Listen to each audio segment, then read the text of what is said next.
예수님의 이름으로 기도하옵나이다. 아멘. 자, 오늘 말씀은 우리가 너무나 익숙한 말씀이지요. 오병이어의 말씀입니다. 자, 예수님께서 다시 갈릴리로 가셨습니다. 그리고 큰 무리가 예수님을 따랐다라고 말합니다. 근데 그 이유를 6장 2절 말씀을 보니까 큰 무리가 따르니 이는 병자들에게 행하시는 표적을 보았음이러라 라고 말합니다. 사람들이 예수님을 따랐는데 그 이유가 예수님 자신 때문이 아니라 예수님을 구세주로 메시아로 그렇게 여겼기 때문이 아니라 예수님께서 행하시는 표적, 병든 사람을 고치시고 막 이런 표적, 이적 이런 것을 보았기 때문이다. 능력을 보았기 때문이다. 그러니까 예수님께서 어떤 분이시다라는 것은 아직 온전히 이해하지 못한 상태였죠. 그 상황에서 오늘 오병이어의 사건이 나오는 것입니다. 자, 첫 번째로 5절 말씀을 보니까요.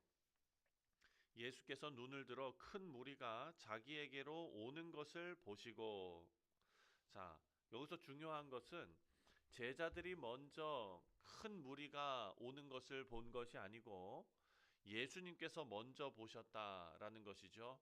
사람들이 이렇게 많이 오는데 제자들이 예수님 이거 어떻게 해야 됩니까? 하고 요청한 것이 아니라 예수님께서 먼저 그것을 보셨다라는 것입니다. 그리고 빌립에게 예수님께서 물어보십니다. 우리가 어디서 떡을 사서 이 사람들을 먹이겠느냐? 그랬더니 요한이 6절 말씀에 아주 친절하게 해설을 붙여 놓았습니다. 예수님께서 이렇게 물어보신 이유가 무엇인지를 우리가 이해할 수 있게 해설을 붙여 놨는데 6절에 이렇게 말씀하심은 친히 어떻게 하실지를 아시고 빌립을 시험하고자 하심이라.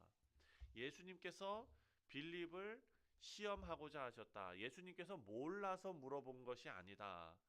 이미 다 아셨습니다. 근데 왜 물어봅니까? 바로 이 제자들의 시선을, 제자들의 지금 상황을 드러내시기 위해서 그렇게 하셨는데 7절 말씀을 보니까 빌립은 계산이 빠른 사람이었던 것 같습니다. 7절에 빌립이 대답하되 각 사람으로 조금씩 받게 할지라도 200데나리온의 떡이 부족하리이다. 이렇게 말합니다. 현실적으로는 맞는 이야기죠. 사람들이 많이 왔기 때문에. 그렇지만 그 안에 없었던 것이 있습니다. 바로 믿음입니다. 그러니까 빌립조차도 예수님께서 어떤 분이신지 알았더라면 믿음이 먼저 반응했을 텐데 빌립과 거기에 있는 모든 사람들은 계산이 먼저 반응했던 것이죠. 상황을 보면 계산부터 하는 그런 우리의 모습입니다. 재정을 따지고 가능성을 분석하고 확률을 계산해서 가장 좋은 계산법으로 그 조치를 하는 것이죠. 그런데 사랑하는 성도님들, 믿음이라고 이야기하는 것은 이렇게 빌립같이 계산하는 것을 다 나쁘다, 그리고 다 안 된다 이렇게 말하는 것은 아닙니다. 사랑하는 성도님들, 우리도 교회에서 사역을 하기 위해서 1년 재정을 우리가 계획을 하고 또 그 계획된 대로 잘 집행해 나가지 않습니까? 이 모든 것이 다 계산이지요. 그런데 우리가 교회에서 만약에 믿음은 계산하는 거 아닙니다. 1년 예산 이런 거 다 필요 없습니다. 그냥 믿음이 동하는 대로 그냥 막 합시다. 이렇게 한다면 그것은 올바른 일도 아닐 것입니다. 그런데 이 말씀에서 우리 주님께서 하시고 싶으신 말씀은 뭐냐? 믿음은 계산을 부정하는 것은 아닙니다. 다만 계산을 넘어서는 우리 하나님의 능력을 신뢰하는 바탕 위에 있어야 한다라는 것이죠. 예수님께서는 그 부족을 드러내시면서 인간의 한계를 드러내고 계십니다. 그러니까 이 모든 부족함 가운데서 많은 사람들과 제자들이 누구를 바라보게 하시는 거냐? 바로 예수님을 바라보도록 하시는 것입니다. 그래서 우리 인생을 살면서 사랑하는 성도님들, 우리가 풍족한 그런 시간과 또 부족한 시간을 비교해 본다면 우리 인생 중에 나는 너무 풍요로워 하면서 사는 시간이 얼마나 되겠습니까? 저만 그런 건가요? 아니면 여러분도 그러신가요? 모든 사람들의 인생을 보면은요, 다 부족한 상황 속에서 살아가게 됩니다. 상대적으로도. 그런데 사랑하는 성도님도 오늘 본문 말씀을 보면 우리가 깨달을 수 있는 게 있는데요. 바로 우리 삶의 이런 부족은 믿음의 훈련장이다라는 것을 알 수 있습니다. 지금 수많은 사람들이 몰려서 부족한 상황이 되었는데 이 상황이 예수님께서 사용하시는 아주 좋은 훈련장이 되었다라는 것이죠. 자, 8절부터 13절까지 말씀을 보면은요. 먼저 9절 말씀을 보겠습니다. 9절에 이제 훈련의 시작입니다. 여기 한 아이가 있어 보리떡 5개와 물고기 2마리를 가지고 있나이다. 그러나 그것이 이 많은 사람에게 얼마나 되겠사옵나이까. 이렇게 말합니다. 그렇죠. 떡 5개 하고 그리고 물고기 2마리 이거죠. 자, 수많은 사람들 앞에서 이것은 아무것도 아닐 것입니다. 거의 의미가 없는 수준의 아이 도시락 아니겠습니까? 그런데 예수님께서 어떻게 하시냐면 그거를 받으십니다. 받으시고 11절 말씀에 예수께서 떡을 가져 축사하신 후에 앉아있는 자들에게 나눠주시고 물고기도 그렇게 그들의 원대로 주시니라 이렇게 말씀하십니다. 자, 먼저 뭐 하셨다고요? 축사하셨다. 축사. 자, 이 축사가 무슨 의미입니까? 축복하시다. 네. 그런 의미로도 생각되지만 여기에 숨겨진 의미는 하나님 앞에 감사하는 것입니다. 하나님 앞에 감사하시고 그리고 이 일을 행하셨다. 여러분 여기서 우리가 알 수 있는 게 있어요. 예수님께서 지금 이 일을 혼자서 행하고 계십니까? 아니면은 하나님과 아버지와의 관계 안에서 지금 이 사역을 이루고 계십니까? 그렇죠. 아버지하고 관계 안에서요. 왜? 예수님께서 그냥 혼자 하시는 거였으면 축사하시고 뭐 하시고 이런 거 다 필요 없잖아요. 그냥 이렇게 하시면 되잖아요. 근데 예수님께서 이 11절 말씀을 보니까 축사하시고 아버지 앞에 기도하시고 아버지 앞에 감사하시고 이 일을 하셨습니다. 이것은 아버지 하나님과의 관계 안에서 이루어지는 사역이다라는 것을 우리에게 보여주고 있고, 그리고 11절 말씀을 보니까 사람들에게 조금만 나눠주시는 것이 아니라 그들의 원대로 주시니라 이렇게 말합니다. 사랑하는 성도님들, 양껏 먹어라 이렇게 말하면은요 항상 남습니다. 그렇죠? 예, 우리가 그 뷔페에 가서도 차이니즈 뷔페 저도 좋아하는데 가서 이렇게 막 그냥 양껏 음식이 차려져 있으니까 내 욕심대로 막 담아서 먹다 보면 어떻게 됩니까? 나중에 배가 불러서 맛있는 것도 못 먹고 내 그 접시에는 또 남아있는 음식이 있어가지고 눈치 보면서 이렇게 냅킨으로 덮고 막 이러잖아요. 그렇죠? 예, 하나님께서 우리에게 주시는 은혜가요, 인색하지 않다는 거예요. 충분하다, 넘친다는 것이죠. 그리고 여기에 우리가 항상 이해가 잘 안 되면서 넘어가는 부분이 있는데 12절 말씀입니다. 12절에 그들이 배부른 후에 예수께서 제자들에게 이르시되 남은 조각을 거두고 버리는 것이 없게 하라 하심으로. 자, 이 말씀은 예수님께서도 음식 낭비하는 것을 죄로 여기신다라고 그냥 생각하고 넘어가면 안 됩니다. 이것은 너무나 중요한 말씀입니다. 요한복음에서 잃어버린다, 버린다 라는 것은 그냥 음식이 낭비된다라는 의미가 아닙니다. 자, 요한복음 3장 16절 우리가 잘 아는 말씀이지요. 거기에서 뭐라고 말합니까? 멸망치 않고 영생을 얻게 하려 하심이라. 여기서 멸망치 않고라는 의미는 버려진다, 잃어버린다 라는 의미라는 것입니다. 예수님께서 우리가 오늘 본문 말씀은 아니지만 6장 39절 말씀을 보면은요 이렇게 말합니다. 6장 39절에 나를 보내신 이의 뜻을 내가 주신 자 중에 내가 하나도 잃어버리지 아니하고 마지막 날에 다시 살리는 이것이라.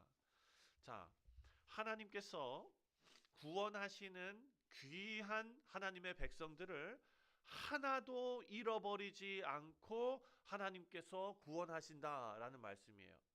그러니까 예수님께서 지금 이 비유로서 나오는 것이지만 예수님께서 베푸신 이 은혜, 보리떡 5개와 물고기 2마리가 너무나 풍족하게 사람들에게 다 주어졌는데 그 은혜가 하나도 남김없이 예수님께서 다 모으시지 않습니까? 낭비됨이 없는 것입니다. 잃어버림이 없는 것입니다. 예수님께서 우리를 구원하시는 것은 우리가 예수님께서 죄사함은 다 해주셨으니까 이제부터는 우리 실력으로 예수님을 꼭 붙잡고 있어야 천국까지 간다라고 생각할 수 있는데 절대 그렇지 않다는 것입니다. 우리가 얼마나 잘 붙드느냐에 있는 것이 아니라 예수님께서 얼마나 신실하게 우리를 붙잡고 계시느냐에 달려 있는 것이죠. 우리는 매 순간 흔들릴 수가 있습니다. 믿음도 약해질 수 있습니다. 하지만 예수님께서는 예수님께 맡겨진 귀한 영혼들을 하나도 흘리지 않고 다 구원하시는 분이시다라는 것을 우리에게 알려주십니다. 떡 한 조각도 잃어버리지 않는 분이 하물며 그렇게 사랑하시는 하나님의 백성들을 잃어버리시겠는가, 이것이죠. 자, 12바구니, 12광주리, 왜 하필이면 12일까? 12지파이기 때문에 12일까? 12제자이기 때문에 12일까? 그때 당시에는요, 12이라는 그 숫자는 어떤 걸 상징하느냐? 풍성함을 상징하는 것입니다. 풍성함.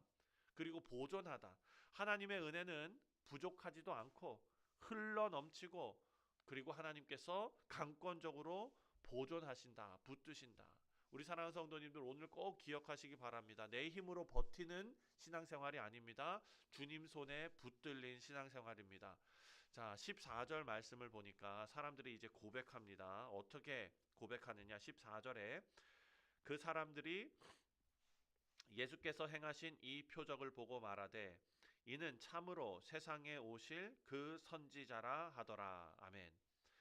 자, 이들이 지금 생각하는 것은 예수님께서 이렇게 먹을 것을 풍성하게 주시는데, 기적을 베푸시는데, 아, 정말 선지자다라고 말합니다. 그리고 15절 말씀을 보니까 뭐라고 얘기하냐면, 그러므로 예수께서 그들이 와서 자기를 억지로 붙들어 임금으로 삼으려는 줄 아시고 다시 혼자 산으로 떠나 가시니라. 아멘.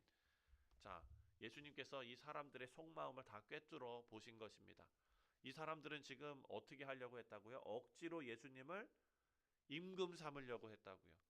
억지로 예수님을 왕으로 모시려고 했다고요. 왕은 뭐 하는 사람입니까? 백성을 보호하고 지키는 사람 아닙니까? 그런데 그 왕을, 다른 건 아닌데 갑자기 먹는 기적이 막 일어나니까 왕을 삼으려고 했다라는 것은 이들의 관심이 어디 있는 겁니까? 바로 먹는 거에 있는 거겠죠. 그렇습니다. 예수님을 왕으로 모시려고 했습니다. 진짜 목적은 먹는 거였습니다. 자신의 욕망을 채우기 위해서였습니다. 배를 채워주는 왕, 정치적으로도 해방시켜주는 왕, 내 문제를 해결시켜주는 왕. 그러니까 예수님께서 물러나셨죠. 예수님의 왕권은 이 사람들의 기대에 맞춰진 그런 왕권이 아니기 때문입니다. 예수님께서는 단지 오늘 먹으면은 한 4시간 후에 다시 배고플 그거 채워주려 오시는 것이 아니라, 예수님께서는 영생을 주시는 왕으로, 그 영생을 잃어버리지 않게 하시는 생명으로 우리에게 오셨다라는 것을 이 말씀이 증거하고 있습니다. 말씀을 맺습니다. 우리 사랑하는 성도님들, 우리는 어떤 예수님을 모시고 있는지 다시 한번 생각하게 됩니다. 우리 문제를 해결해 주시는 분, 아니면은 생명을 주시는 분. 이 말씀을 통해서 우리가 늘 다시 한번 우리의 신앙의 방향을 조정하며 살아갈 수 있게 하는 귀한 말씀입니다. 예수님께서는 우리 상황을 해결해 주시려고만 오신 분이 아니라 우리를 끝까지 붙들고 계셔서 영생으로 이끄시는 분이십니다.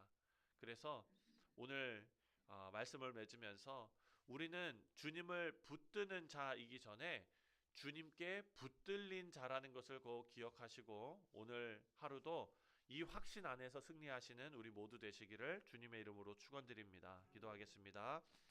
하나님 아버지, 우리가 우리 인생을 바라볼 때마다 계산이 앞서고 또 두려움이 앞설 때가 많습니다. 하나님 아버지, 우리의 계산과 우리의 두려움을 주님 앞에 내려놓게 하여 주옵소서. 풍성히 채우시는 그 은혜를 경험케 하여 주옵소서. 하지만 그것이 내 문제를 해결하는 데 급급한 그런 것이 아니라 우리를 구원하시는 하나님의 그 놀라운 섭리와 그 사랑 그리고 그 자비를 날마다 거하며 하나님을 섬기는 복된 주의 백성들 다 되게 하여 주옵소서.